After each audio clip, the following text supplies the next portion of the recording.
एक जवान औरत डॉक्टर जिसकी जिंदगी पूरी तरह से काम और जिम्मेदारी में बसी थी, और एक फकीर जिसे शहर के लोग सिर्फ गरीब और साधारण समझते थे।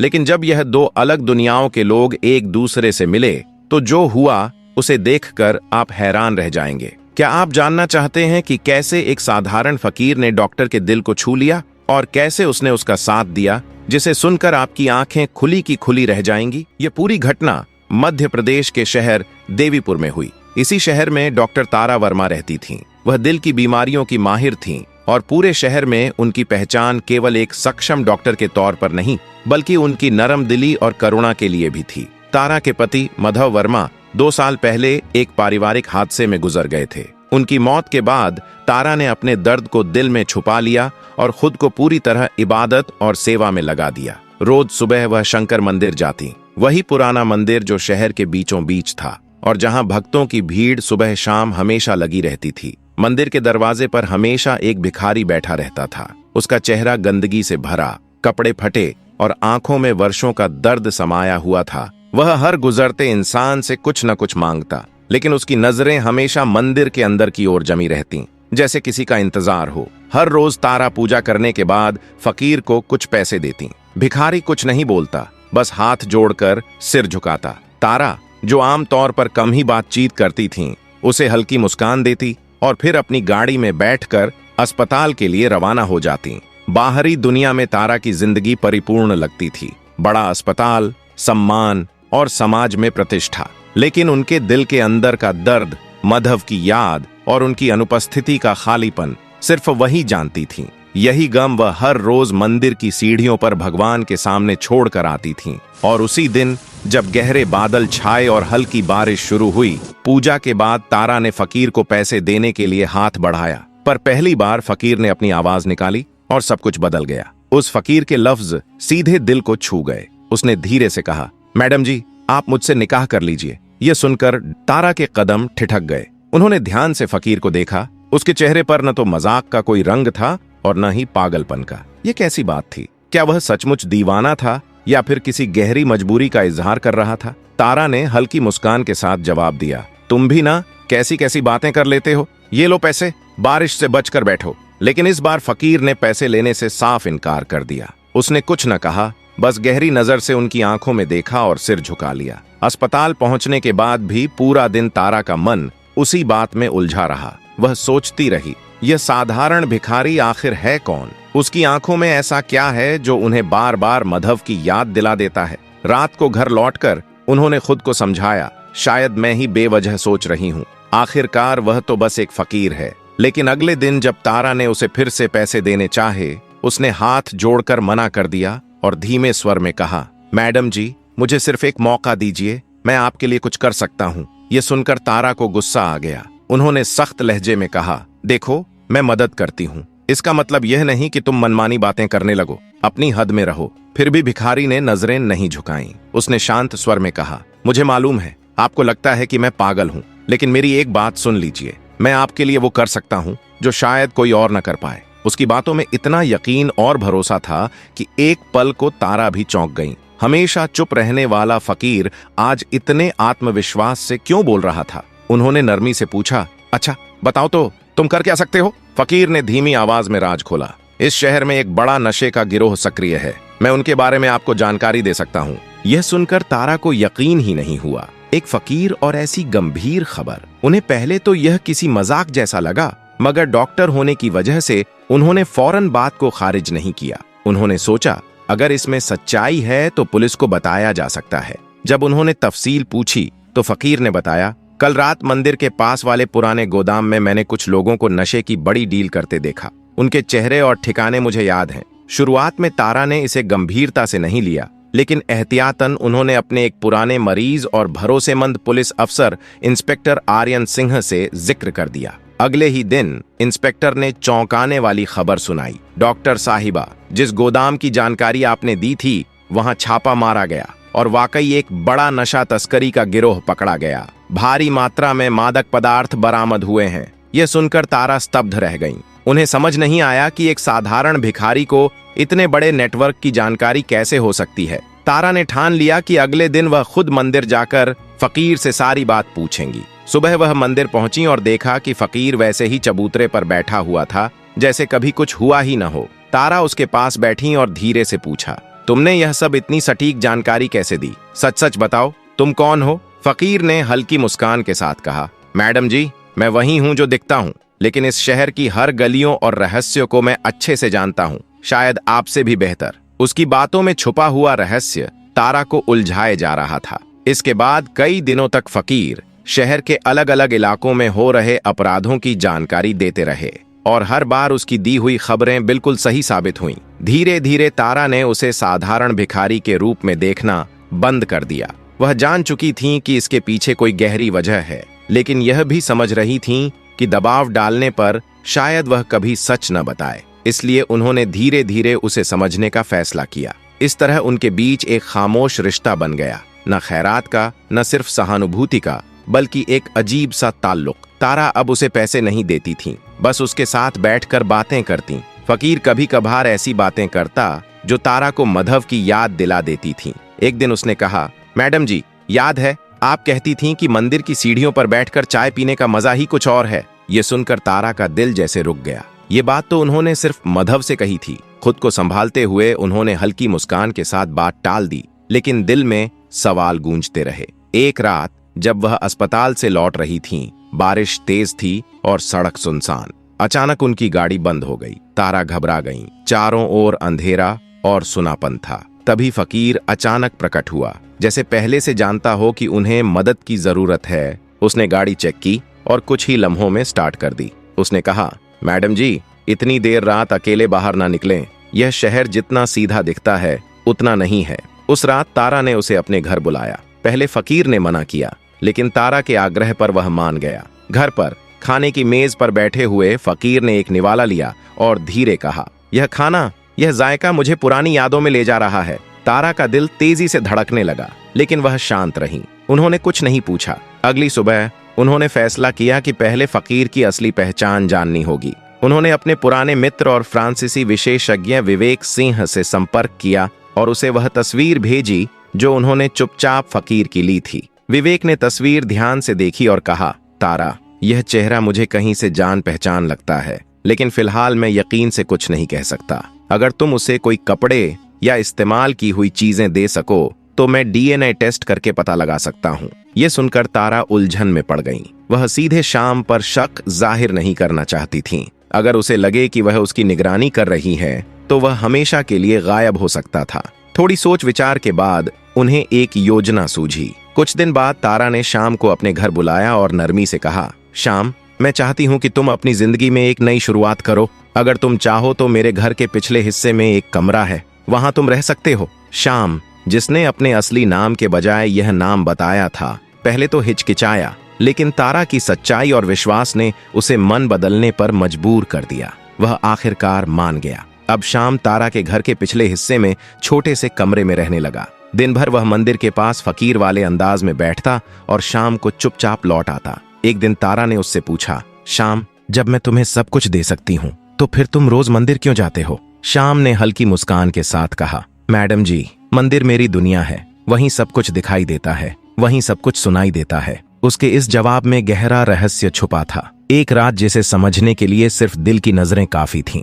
कुछ दिन बाद तारा को अस्पताल से इमरजेंसी कॉल आया। शहर की मशहूर फार्मा कंपनी के गोदाम में आग लग गई थी। तारा का दिल धक से रह गया। यही वह जगह थी जहां कुछ हफ्ते पहले शाम की दी हुई जानकारी पर पुलिस ने छापा मारा था। वह तुरंत इंस्पेक्टर आर्यन को फोन करने लगी। इंस्पेक्टर ने बताया, डॉक्टर साहिबा, आग में सब कुछ जल गया, लेकिन कुछ कागजात सुरक्षित रहे। उनमें एक तस्वीर मिली है, एक आदमी की, जो हूबहू मधव जैसा लगता है। तारा का दिल तेजी से धड़कने लगा। उसने तुरंत वह तस्वीर अपने पास रख ली और रात भर उसे घूरती रही। तस्वीर के पीछे लिखा था, मधव 2022 फार्मा डील। यह शब्द जैसे उसके अंदर झंझावात पैदा कर रहे थे। क्या यह सच में मधव है? क्या वह जिंदा है? लेकिन कैसे? आखिर उसकी लाश भी तो पहचान ली गई थी। पूरा रात तारा नींद से वंचित रही। शक, उम्मीद और खौफ सब मिलकर उनके मन में तूफान मचा रहे थे। अगली सुबह तारा मंदिर गईं ताकि शाम से बात कर सकें,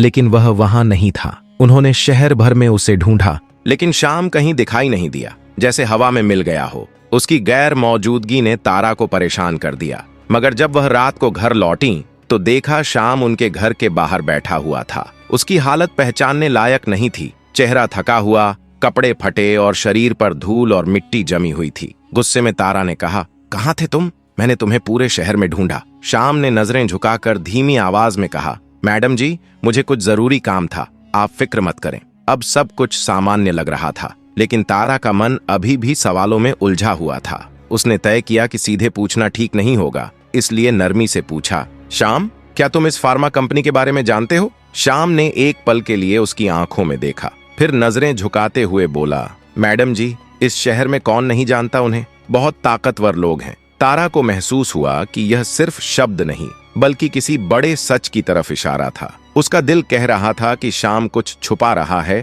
और वह रहस्य मधव से जुड़ा है। कुछ दिनों बाद तारा ने खुद गोदाम की आग की पूरी रिपोर्ट मंगवाई। उसे पता चला कि आग कोई दुर्घटना नहीं थी, यह जानबूझकर लगाई गई थी। जिस शकटी शख्स को आग से पहले उस इलाके में देखा गया, उसकी शक्ल उस तस्वीर वाले आदमी से मिलती जुलती थी। इंस्पेक्टर आर्यन ने श्याम पर नजर रखने की व्यवस्था की। उन्होंने बताया, डॉक्टर साहिबा, श्याम रोज मंदिर जाता है, लेकिन रात में वह मंदिर के पास के पुराने खंडहर में छुपता है और वहां कुछ संदिग्ध लोगों से मिलता है। तारा ने खुद उस खंडहर का मुआयना किया। वहां पुराने कागजात मिले जिनमें फार्मा कंपनी के गैर कानूनी समझौते, काले कारोबार और अंदरूनी नीतियों का पूरा विवरण था। लेकिन सबसे हैरतअंगेज चीज थी, खंडहर में मिले कागजातों के नीचे एक पुराना खत दबा हुआ था जिस पर मिट्टी जमी हुई थी। जब तारा ने वह खत खोला तो उस पर सिर्फ एक ही पंक्ति लिखी थी, मधव, तुम्हें सच छुपाना होगा। यह पढ़ते ही तारा के हाथ कांपने लगे।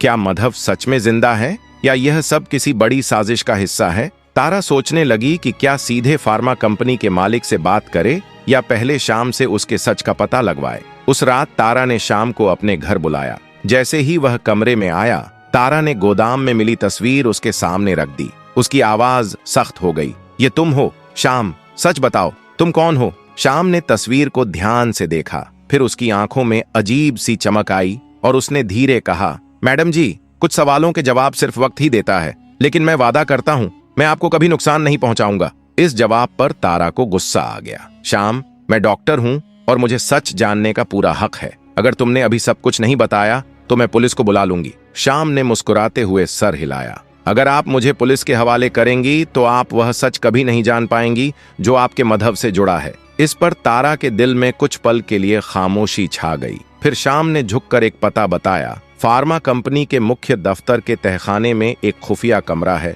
जहां सारे गैर कानूनी दस्तावेज और सबूत छुपाए गए हैं। तारा ने तुरंत अपने पुलिस मित्र इंस्पेक्टर आर्यन को सूचना दी। रात में पुलिस ने छापा मारा और तहखाने में जो मिला वह देखकर सभी हैरान रह गए। गोदाम में मिली भारी मात्रा में नशा और दवाओं, काले धन के हिसाब किताब और दर्जनों नकली दस्तावेजों में एक नाम बार बार उभर रहा था, मधव वर्मा। फार्मा कंपनी के कई उच्च पदस्थ कर्मचारी गिरफ्तार कर लिए गए। फिर भी तारा का मन शांति से नहीं भर रहा था। उसके दिल में शक अभी भी जिंदा था। इस बीच शाम और भी रहस्यमय हो गया था। वह कभी रात भर गायब रहता और सुबह ऐसे लौट आता जैसे कुछ हुआ ही न हो। उसकी आंखों में अब डर नहीं बल्कि एक अजीब तरह की शांति थी, जैसे उसने किसी बड़े सवाल का जवाब पा लिया हो। एक दिन तारा ने तय किया कि वह शाम से दोबारा बातचीत करेगी, पर इस बार उसने कोई सवाल नहीं पूछा। बस देखा कि वह खामोश बैठा है और उसके चेहरे पर एक अजीब सुकून छाया हुआ है। उसी शाम तारा ने अपने मित्र और फ्रांसीसी विशेषज्ञ विवेक सिंह को फोन किया। डीएनए टेस्ट के नतीजों के बारे में पूछते हुए उसने कहा। विवेक ने जवाब दिया, 2 दिन में परिणाम मिल जाएंगे, लेकिन अगर यह वही शख्स निकला है जिसका तुम्हें शक है तो ये सारी कहानी बदल जाएगी। तारा का दिल जोर जोर से धड़कने लगा। उसी रात एक अनजान नंबर से कॉल आया। दूसरी तरफ गहरी दमकती हुई आवाज थी, डॉक्टर तारा, आप सच के करीब हैं, लेकिन इसकी कीमत चुकानी पड़ेगी। शाम को मत छेड़िए, नहीं तो भुगतना पड़ेगा। कॉल अचानक कट गई। तारा की उंगलियां कांप उठीं।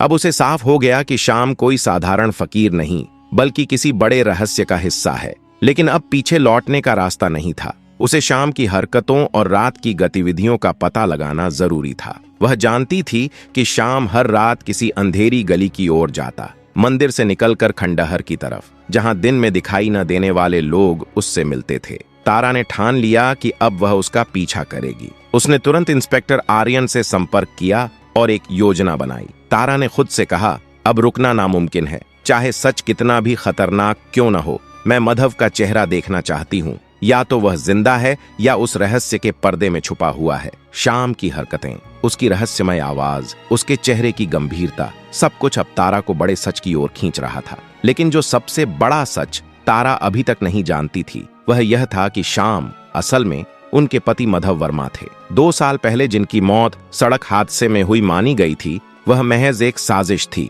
माधव असल में एक सॉफ्टवेयर इंजीनियर थे और उसी फार्मा कंपनी के लिए काम करते थे जिसके खिलाफ शाम लगातार मोर्चा खोल रहा था। माधव को पता चल गया था कि कंपनी नशे की तस्करी, मनी लॉन्ड्रिंग और अन्य गैरकानूनी गतिविधियों में लिप्त है। उन्होंने इन अपराधों को बेनकाब करने का निर्णय लिया, लेकिन कंपनी के मालिक सौरभ मल्होत्रा ने माधव को रास्ते से हटाने की साजिश रची। माधव किसी तरह बच निकले और अब उन्होंने अपने रूप में शाम बनकर उस रहस्य की तह तक पहुंचने का फैसला किया। अपनी जान बचाने के लिए माधव को अपनी मौत का नाटक करना पड़ा। उसने शहर की भीड़ से दूर जाकर अंडरवर्ल्ड में पनाह ली और खुद को भिखारी के रूप में ढाल लिया। मंदिर के बाहर बैठना, चुपचाप सब कुछ देखना और सिर्फ तारा को रोज एक झलक देना, यही उसकी नई जिंदगी बन गई थी।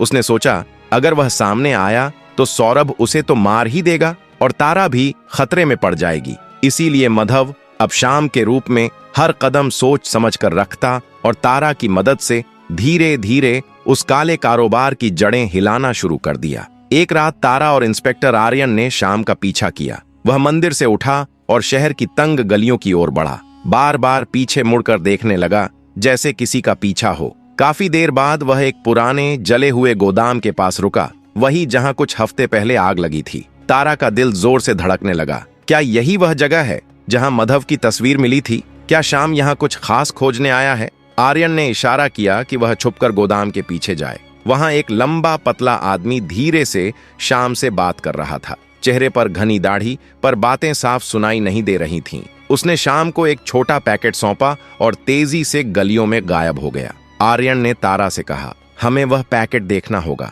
हो सकता है इसमें कोई सबूत हो। लेकिन तारा की नजरें शाम पर जमी थीं। वह अंदर चला गया और अंधेरे में किसी कोने में बैठ गया। कुछ देर बाद जब तारा और आर्यन अंदर गए तो वहां जली हुई लकड़ी और रासायनिक बदबू फैली हुई थी। शाम एक पुरानी मेज पर बैठा पैकेट खोलकर कुछ कागजात और एक यूएसबी ड्राइव देख रहा था। तारा और आर्यन सब कुछ दूर से देख रहे थे। अचानक शाम ने कुछ तस्वीरें जला दी। तारा हिल गई। क्या वह सबूत मिटा रहा था या कुछ ऐसा था जिसे वह छुपाना चाहता था? आर्यन ने धीरे कहा, अभी बात नहीं करनी चाहिए, शायद वह किसी बड़े नेटवर्क का हिस्सा है, हमें और सबूत चाहिए। तारा ने सर हिलाया, लेकिन दिल उलझ गया था। शाम की हर हरकत, उसकी खामोशी और हर नजर अब माधव की याद दिला रही थी। वह जानती थी कि सच के सामने आने का वक्त अब बहुत करीब है। अगली सुबह तारा ने मामूली अंदाज में शाम से बातचीत करने की कोशिश की, लेकिन वह हमेशा की तरह चुप रहा। चुपचाप नाश्ता किया और फिर कमरे में चला गया, जैसे कुछ हुआ ही न हो। शाम की यह परासरार खामोशी तारा के दिल को खटकने लगी। एक रात जब वह कमरे में आई तो देखा कि शाम सो चुका है। उसने गौर किया कि वही यूएसबी ड्राइव उसकी जेब में अभी भी थी, जिसे वह गोदाम से लेकर आया था। तारा ने आहिस्ते से ड्राइव निकालकर अपने लैपटॉप की तरफ बढ़ी, हर कदम बेहद सावधानी से। यूएसबी ड्राइव में कई फाइलें थीं, कुछ ऑडियो रिकॉर्डिंग्स, कुछ तस्वीरें और एक वीडियो। तारा का दिल जोर जोर से धड़कने लगा, लेकिन उसने हिचकिचाना छोड़ा। सबसे पहले उसने एक ऑडियो रिकॉर्डिंग चलाई। सुनाई दी 2 पुरुषों की आवाजें। एक आवाज सौरभ मल्होत्रा की थी, जिसे तारा पहले किसी चैरिटी इवेंट में देख चुकी थी। दूसरी आवाज किसी अजनबी शख्स की थी, जो किसी खुफिया प्रोजेक्ट का जिक्र कर रहा था। साहब, अगर यह फाइल बाहर चली गई तो सब खतरे में हैं। वह सॉफ्टवेयर वाला बहुत कुछ जानता है, पहली आवाज में चेतावनी थी। सौरभ ने जवाब दिया, फिक्र मत करो, वह अब हमारे रास्ते में नहीं है, लेकिन एहतियात जरूरी है। तारा का दिल धड़क रहा था। क्या यह सॉफ्टवेयर वाला वही माधव था? फिर उसने तस्वीरें खोली। उनमें सौरभ और उसके साथी गोदाम में नशे की चीजों की पैकिंग करते दिख रहे थे। लेकिन एक आखिरी तस्वीर ने तारा को हिला दिया। उसमें एक शख्स खड़ा था, चेहरा धुंधला था, लेकिन उसकी आंखें और चाल माधव जैसी थीं। तस्वीर के नीचे लिखा था 2022। अब तारा ने वीडियो चलाया। स्क्रीन पर सौरभ किसी शख्स से कह रहा था, तुमने जो कहा वह किया, लेकिन याद रखना अगर धोखा दिया तो तुम्हारी बीवी को भी नहीं छोड़ेंगे। शख्स ने जवाब दिया, मैं वादा करता हूं सब करूंगा, लेकिन मेरी बीवी को इससे दूर रखो। तारा की सांसें रुक गईं। वह आवाज ये तो शाम की थी, लेकिन वह सौरभ से क्यों बात कर रहा है? उसे मेरा नाम कैसे पता चला? उसका दिमाग जैसे ठहर गया। क्या शाम वाकई मधव है? और अगर हां, तो वह सौरभ के सामने क्यों है? तारा ने यूएसबी ड्राइव चुपचाप शाम की जेब में वापस रख दी। उसका दिल कह रहा था कि शाम पर अब पूरी तरह भरोसा नहीं रहा, लेकिन वहीं उसके अंदर एक सच्चाई की हिम्मत भी दे रहा था। धीरे धीरे सब स्पष्ट हो गया। शाम यानी मधव अंदर से ही इस खतरनाक नेटवर्क को तोड़ने की कोशिश कर रहा था। अपनी मौत का नाटक रचकर वह इसे अंजाम दे रहा था। और अब जबकि तारा सच के करीब पहुंच गई थी, शाम उसे हर मुमकिन हद तक बचाने की कोशिश कर रहा था। मगर दूसरी ओर सौरभ को भी शाम पर शक होने लगा था। उसने अपने लोगों को सतर्क कर दिया और शाम पर नजर रखने का आदेश दे दिया। अगले दिन विवेक सिंह का फोन आया। तारा, डीएनए टेस्ट के नतीजे आ गए हैं, लेकिन फोन पर नहीं बता सकता। फौरन मेरे ऑफिस आ जाओ। तारा ने शाम को कुछ नहीं बताया। वह तेजी से तैयार हुई और विवेक के ऑफिस की ओर रवाना हुई। वहां विवेक ने उसे एक लिफाफा थमाया और कहा, ये नतीजे तुम्हारी जिंदगी बदल सकते हैं, बहुत ध्यान से पढ़ना। जैसे ही उसने लिफाफा खोला, उसका फोन बजा। इंस्पेक्टर आर्यन की घबराई हुई आवाज थी, तारा, तुम तुरंत वहां से निकलो। शाम को कुछ लोग उठाकर ले गए हैं। मुझे शक है कि यह सौरभ के आदमी हैं। तारा का दिल जैसे डूबने लगा। तारा ने लिफाफा तुरंत अपनी जेब में रख लिया और बिना एक पल गवाए गाड़ी में बैठकर निकल पड़ी। शाम की रहस्यमय खामोशी अब तारा के दिल को लगातार छेड़ रही थी। हर हल्का हाव भाव, हर नजर और हर खामोश लम्हा उसे मधव की याद दिला रहा था। सच अब उसके सामने साफ था। शाम दरअसल उसका पति मधव वर्मा ही था। वही मधव जिसे 2 साल पहले एक हादसे में खो गया समझा गया था, असल में जिंदा था और सौरभ मल्होत्रा की खतरनाक साजिश के खिलाफ अकेले लड़ रहा था। फार्मा कंपनी जिसका मालिक सौरभ था, न केवल नशे और काले धन का धंधा चला रही थी, बल्कि मधव की जान लेने की भी कोशिश कर चुकी थी। मगर मधव बच निकले और अपनी मौत का नाटक रचकर शाम के रूप में गुमनामी में छुप गए। वह मंदिर के बाहर इसलिए बैठते थे ताकि दूर से तारा को देख सकें। वह जानते थे कि अगर वह सामने आए तो सौरभ उन्हें और तारा दोनों को खत्म कर देगा। इसलिए मधव यानी शाम चुपचाप अपनी पहचान छुपाए कंपनी के अंदरूनी राज इकट्ठा कर रहा था और अंततः उन्हें बेनकाब करने के बेहद करीब पहुंच गया था। लेकिन अब सौरभ को उस पर शक हो चुका था। उसने शाम को अगवा कर शहर के बाहर एक सुनसान वीरान कारखाने में ले जाकर बंद कर दिया। उस वक्त बारिश जोरों पर थी, आसमान बिजली की चमक से गूंज रहा था और हर चीज खौफनाक लग रही थी। तारा इंस्पेक्टर आर्यन के साथ कारखाने पहुंची। आर्यन ने पिस्तौल निकाली और उसे पीछे रहने का इशारा किया, लेकिन तारा ने साफ कहा, मुझे शाम को देखना है, उसे बचाना है। कारखाने के अंदर शाम एक कुर्सी से बंधा हुआ था। सौरभ उसके सामने खड़ा था, तंजिया हंसी उछालते हुए। तो सोचा हमें धोखा देगा? अब बता, असल में कौन है तू? वही सॉफ्टवेयर वाला ना? मधव यानी शाम चुप रहा। उसने बस सौरभ की आंखों में आंखें डाली, जैसे उसकी आत्मा तक झांक रहा हो। तभी दरवाजा जोर से खुला। आर्यन पुलिस टीम के साथ अंदर घुस आए। हाथ ऊपर सौरभ, तुम्हारी चालें अब खत्म हो चुकी हैं। गुंडों ने हथियार उठाए, लेकिन पुलिस की भारी नफरी देखकर पीछे हट गए। तारा दौड़ती हुई शाम के पास पहुंची, उसकी रस्सी खोली और कांपती आवाज में पूछा, शाम तुम ठीक हो? शाम ने पहली बार उसकी तरफ देखा। उसकी आंखों में दर्द और सुकून दोनों झलक रहे थे। मैडम जी, आज आपने मुझे बचा लिया। हमेशा मैं ही दूसरों को बचाने की कोशिश करता रहा। सौरभ को हथकड़ी लगी। आर्यन ने तारा को समझाया, इस शख्स ने जो जानकारी दी, तस्वीरें, यूएसबी और हिम्मत दिखाई, उसी ने इस सारे नेटवर्क को बेनकाब किया। बाहर बारिश थम चुकी थी और आसमान साफ हो रहा था। तारा ने धड़कते दिल से जेब से वह लिफाफा निकाला जो विवेक सिंह ने उसे दिया था। कारखाने की सीढ़ियों पर खड़ी होकर उसने लैब रिपोर्ट खोली और सच के करीब पहुंचने की पहली झलक देखी। कागज पर साफ लिखा था, डीएनए मैच 99.9%। मधव वर्मा के हाथ हल्के हल्के कांपने लगे। सामने वही शख्स खड़ा था जो अब शाम नहीं बल्कि असली मधव था। तारा उसके पास बढ़ी, हाथ थामा और धीरे धीरे बोली, ये तुम हो ना मेरे मधव? मधव ने गहरी सांस ली। उसकी आंखों में नमियां छा गईं। मैं कभी चला ही नहीं गया था। हर रोज मंदिर के बाहर बैठकर तुम्हें देखता रहा। तुम्हारी एक मुस्कान मुझे जिंदा रखती थी। तारा ने उसे कसकर गले लगा लिया। बरसों का दर्द, डर और जुदाई उस एक पल में बह गया। कुछ हफ्तों बाद मंदिर की सीढ़ियों पर दोनों साथ बैठे थे। मधव अब साफ सुथरे कपड़ों में था, अपनी असली पहचान में, मगर वही आंखें, वही मोहब्बत। तारा ने हल्की मुस्कान के साथ पूछा, अब क्या होगा? माधव ने भी मुस्कुराकर जवाब दिया, अब बस नई शुरुआत। इस बार कोई झूठ नहीं, कोई छुपाव नहीं, सिर्फ हम और सच। मंदिर की घंटियों की मधुर गूंज चारों ओर फैल रही थी, मानो हर एक ध्वनि उनके दिलों के तारों को छू रही हो। सुबह की हल्की सुनहरी धूप उनके चेहरे पर पड़ रही थी, उनके बालों की हर लट में चमक बिखेर रही थी और उनकी आंखों में वर्षों का इंतजार और अब मिलने की खुशी झलक रही थी। हवा में फूलों और मिट्टी की खुशबू घुली हुई थी, साथ ही हल्की बारिश की बूंदों की ताजगी भी थी। समय मानो खुद को रोककर उनके लिए खड़ा हो गया हो। हर सांस, हर पल, हर आवाज उन्हें एक दूसरे में डूबा रही थी। अर्जुन और सनिया की धड़कनें जैसे एक ही ताल में मिल गई थीं। सालों की दूरी और दर्द अब इस एक पल में समाप्त हो गया। वे चुपचाप एक दूसरे को निहार रहे थे। शब्द कम पड़ गए थे और मौन ही उनके प्यार की गहराई बयान कर रहा था। यह सिर्फ एक मिलन नहीं था, यह एक नई शुरुआत थी, जहां कोई डर, कोई झूठ, कोई अतीत का बोझ नहीं, सिर्फ सच्चाई, भरोसा और अपार मोहब्बत थी। धीरे धीरे सूरज की पहली किरणें मंदिर के गलियारों में फैलने लगीं। हर किरण उनके चारों ओर सुनहरी रोशनी बिखेर रही थी, जैसे ब्रह्मांड खुद उन्हें आशीर्वाद दे रहा हो। पक्षियों की हल्की चहचहाहट, हवा में पत्तों की सरसराहट और दूर कहीं बच्चों की खिलखिलाहट, सब कुछ उनके लिए एक नई दुनिया का स्वागत कर रहा था। अर्जुन ने सनिया का हाथ कसकर थामा और धीरे से कहा, अब हम साथ हैं और कोई भी ताकत हमें अलग नहीं कर सकती। सनिया की आंखों में आंसू थे, मगर उनकी मुस्कान में